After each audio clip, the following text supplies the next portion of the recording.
ini kan kita dari PTSTC ada pelatihan pembuatan kompos Pak untuk 5 desa. Jadi mulai dari Salino, kemudian Mekarpura, Selaru, Sungup, sama Pantai Baru.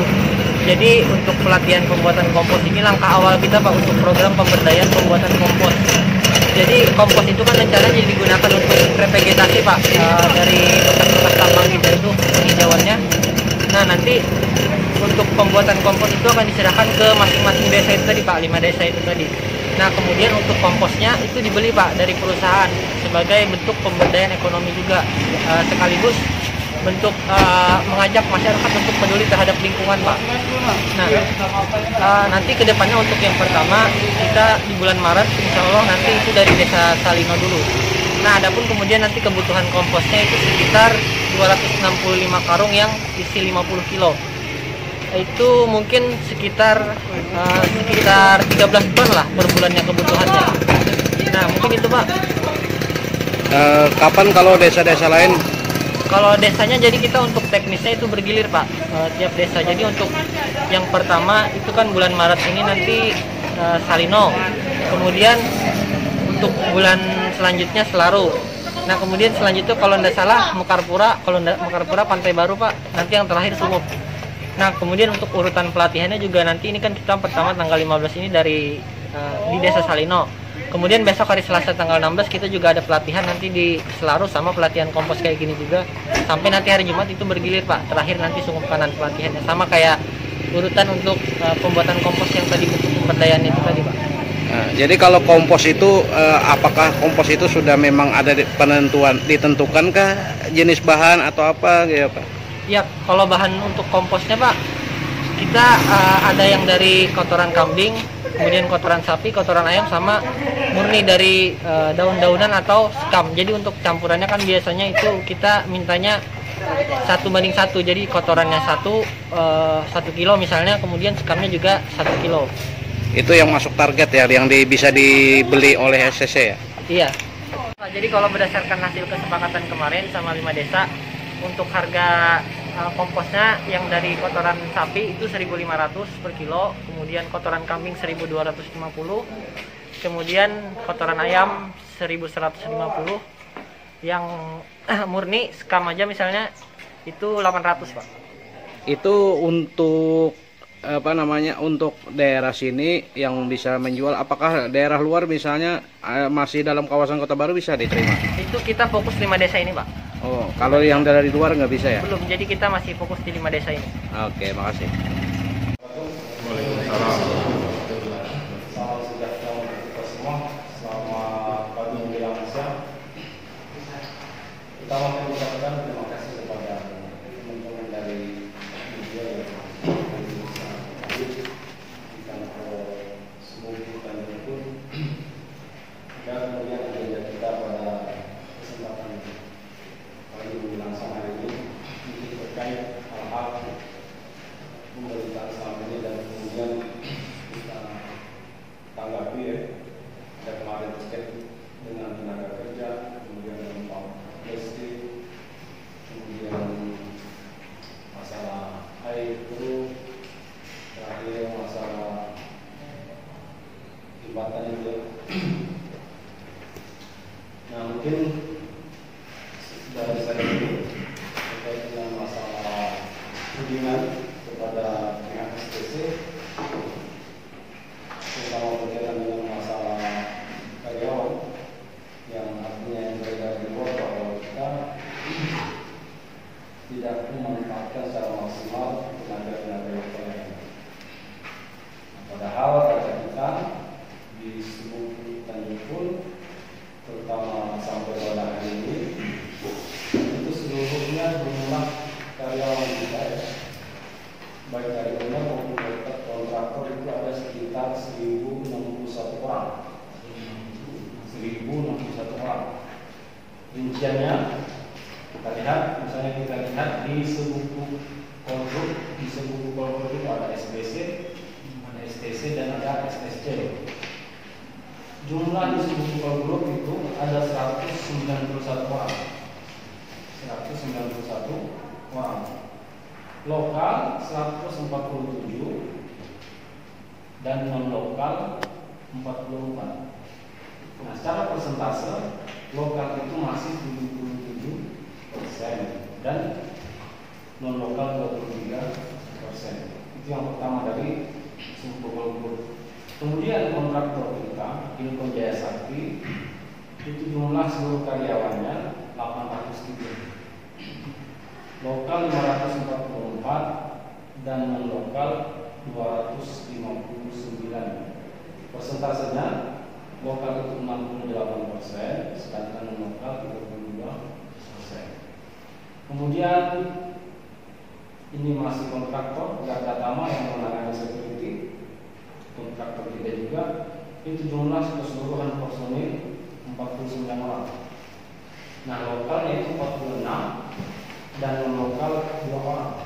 Artinya secara persentase lokal itu 96% dan non lokal hanya 4%. Ya.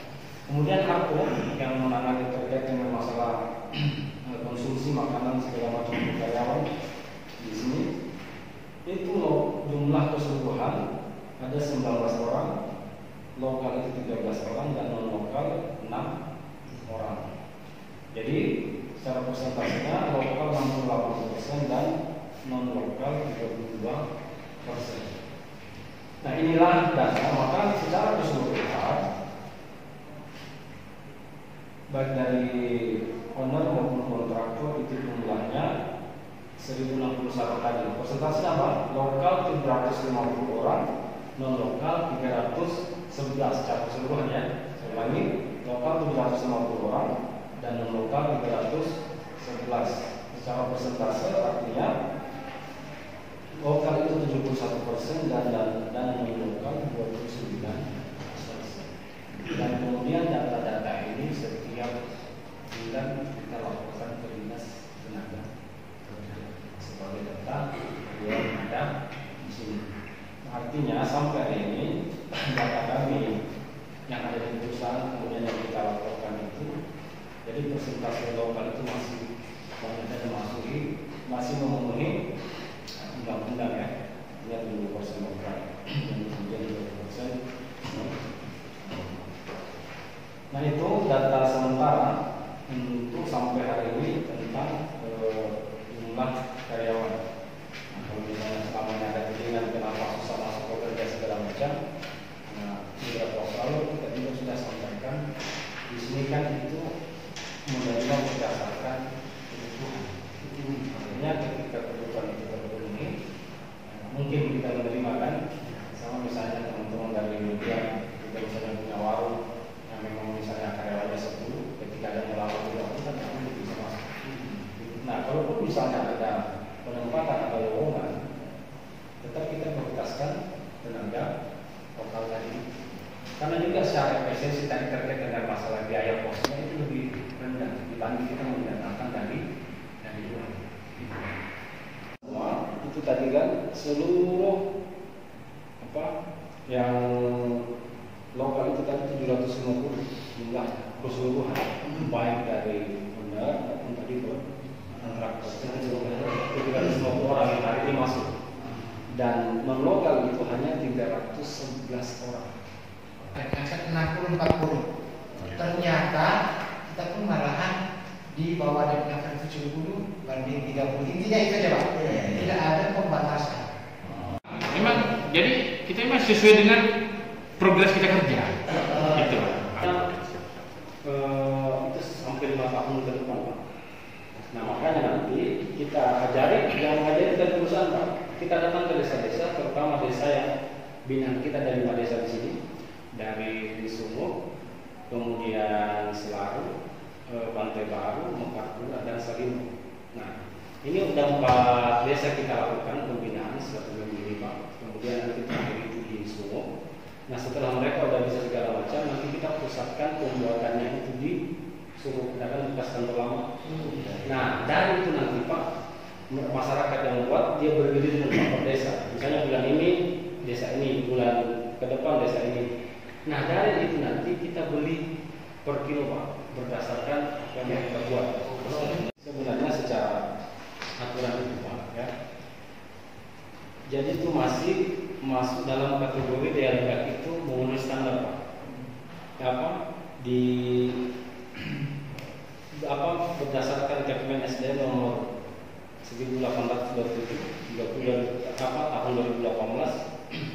Jadi kita tuh masuk masih 3 per detik ya, ini ya aturannya gitu. Artinya bahkan data-data yang kita kumpulkan itu di bawah 3 Pak. Artinya kekuatan 3 itu standar untuk bangunan. Maka jaraknya tadi itu kalau misalnya 500 itu aman untuk manusia ya, dan jarak 300 itu aman untuk bangunan, dan itu masih standar yang kita lakukan.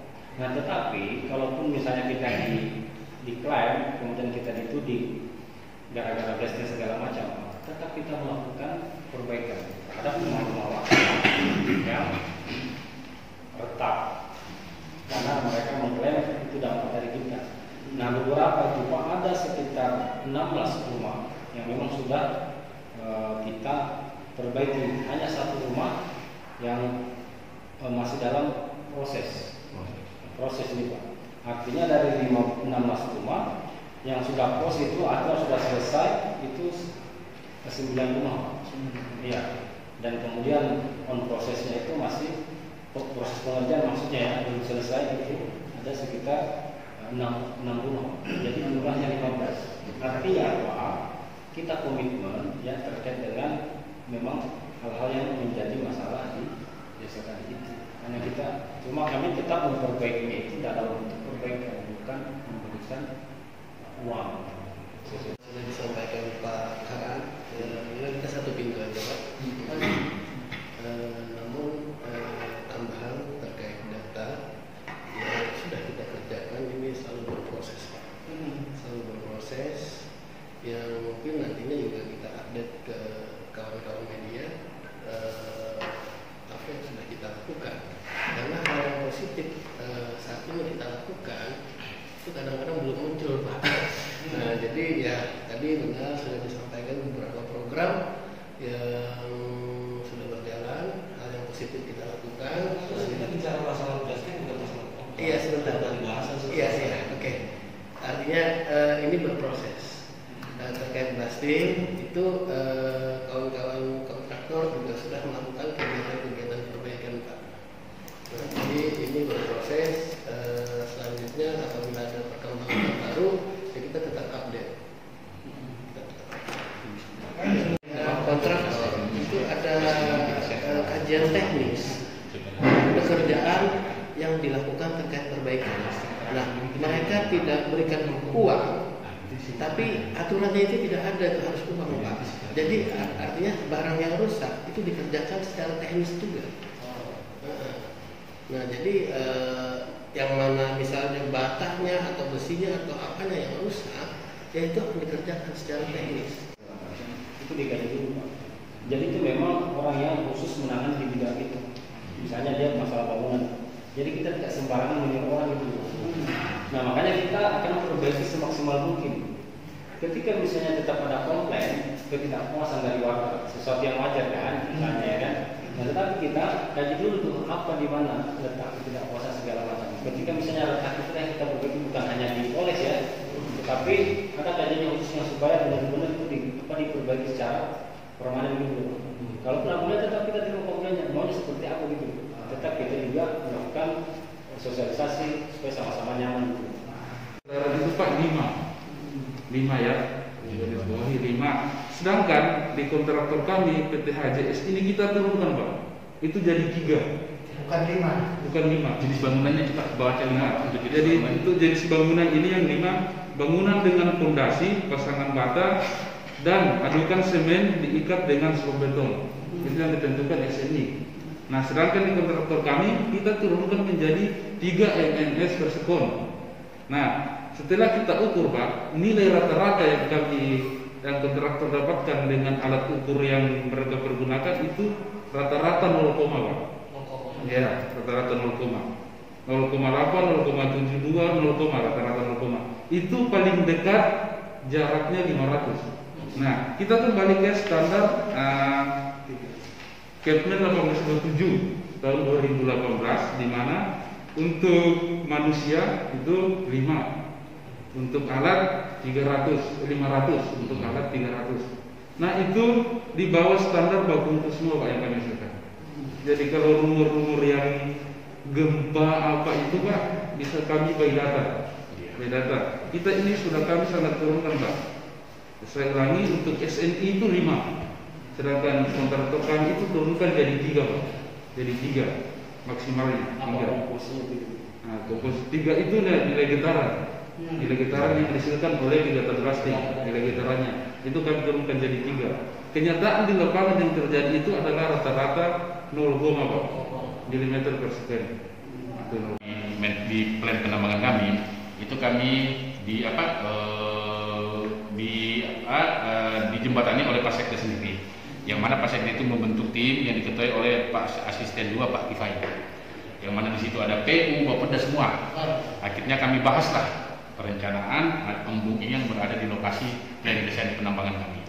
Akhirnya satu kesepakatan, ada beberapa kali pertemuan 2 atau 3 kali di ruangnya Pak Kifai. Satu survei dulu Pak Asisten. Iya, oke. Dengan seperti itu akhirnya dikumpulkan semua. Jadi memang ini adalah bendung yang kami klasifikasi itu bendung yang kami bangun. Bendung ini yang kami buat ini untuk pemenuhan satu desa sumuk. Karena nanti embung-embung itu akan tidak dipakai lagi, tapi sumbernya langsung ke bendung. Jadi ini memang target pembangunan kami selesai, insya Allah kami targetkan itu bulan Maret. Bulan Maret ini mudah-mudahan jadi kendala, jadi bisa terlaksana. Pada saat di pertemuan itu Pak Sekda juga menyampaikan kepada semua panitia, semua tim yang ada di situ beberapa dinas, sampaikan bahwa selesainya program ini, selesainya pembangunan ini akan diserahkan ke desa. Pada saat itu yang sangat disayangkan Ibu Aisyah hadir. Yang hadir itu Pak Sekdes, Pak Zulkifli. Sampai ditanya juga bagaimana sistemnya. Yang Pak Sekdes menegaskan karena ini adalah pergantian. Embung yang ada di pit kami itu diganti sama pembangunan yang ada kita bangun bendung. Jadi disebutkan tadi selesai pembangunan diserahkan, dikelola oleh desa. Adapun nanti tahap-tahapnya itu yang mungkin akan kita bacakan selanjutnya. Karena kami hanya fokus dulu ini, kita bangun dulu bendungnya. Dan disurvei juga sama ketua tim, memang layak. Dari kualitas air luar biasa jernih. Yang ditentukan di Pergub ini biasanya itu 6 sampai 9. Nah, nilai baku mutu kami rata-rata 6 sampai 7. Itu dibuktikan dengan pemeriksaan harian dari perusahaan dan dari pihak ketiga, dalam hal ini adalah Labkes, Laboratorium Kesehatan. Itu Provinsi ya? Provinsi. Nah, provinsi. Terus untuk TSS-nya yang ditentukan oleh Pergub itu 200. Terus hasil kami harian dan dari Labkes di bawah 200. Nah, untuk harian kami ini rata-ratanya untuk TSS-nya 50-an Pak, 50-an. Sedangkan itu adalah dari 200. Terus untuk dari Labkes Pak, dari Labkes ditentukan juga 200 untuk TSS. Kami ini sangat jauh sekali Pak. 5 sampai 7. Itu termasuk yang sungai. Itu yang sungai Pak ya, sungai. Dari sungai yang kami ukur ini Sungai Selaru itu TSS-nya 5, sedangkan untuk dari SNI dari pihak Labkes untuk air yang bisa dikonsumsi itu TSS-nya maksimal 50. Nah, sedangkan yang dihasilkan ini adalah 5, berarti sangat di bawah, jernih sekali Pak. Terus untuk pH yang ditentukan oleh aturan ini SNI dan Pergub adalah untuk yang bisa diminum itu 6, konsumsi air minum 6 sampai 9. Sedangkan hasil kami Pak pH-nya 7,21.